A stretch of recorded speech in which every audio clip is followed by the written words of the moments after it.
สบายดีพี่น้องปองปายสุขสุขคนวันนี้ก็มาตึกแฮแซมองผู้ใหญ่ผู้รองมาอยู่มากินอยู่น้องคือเก่า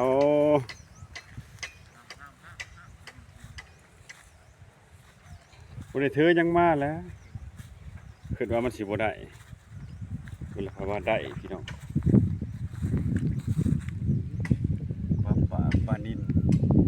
ปล่อยไปตัวหนึ่ง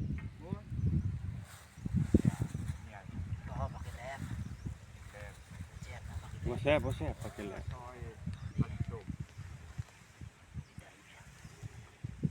นี่แหละมันขาดเลย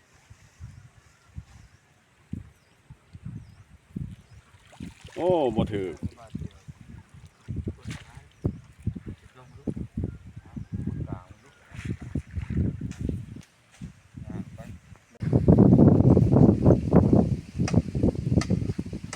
อยู่หากินวิธีชาวบ้านยามหนาวๆแก่เสือใส่โลด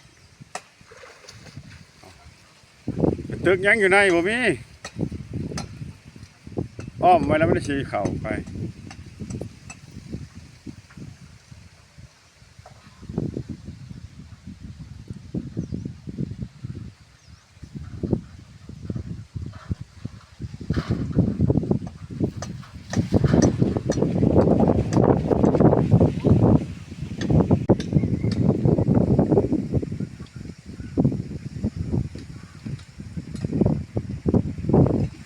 สวย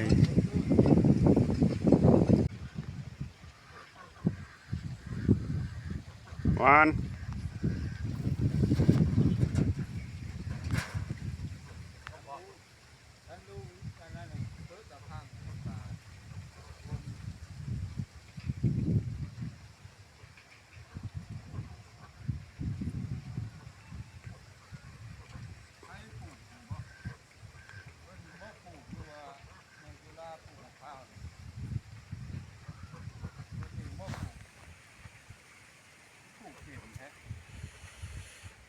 เพิ่นสิปลูกอยู่บ่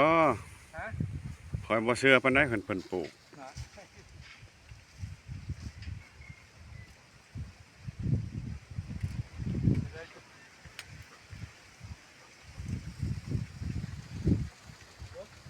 โอ้มานไหมเขารุดบ่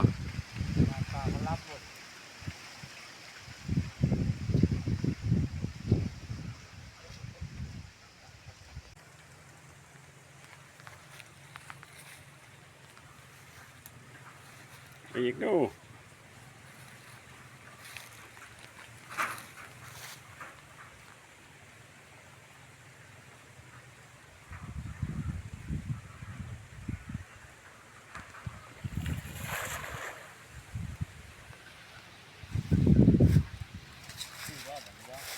ถึกโลด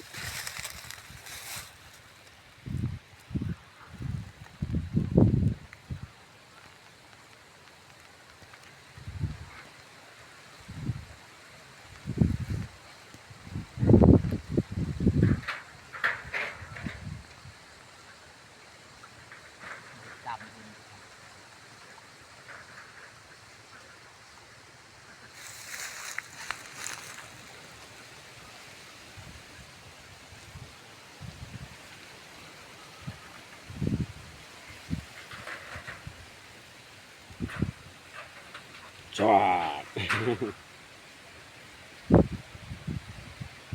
นั่นเด้สองมันพี่น้องเป็นอะไร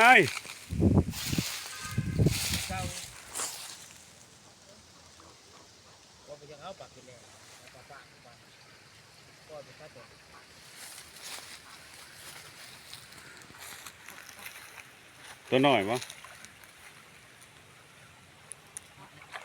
ยาแล้วบ่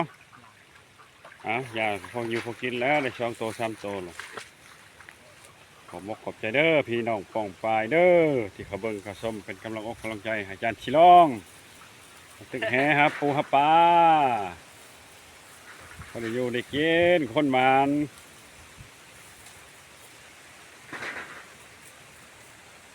เอาขอบใจละลายเด้อบ๊ายบาย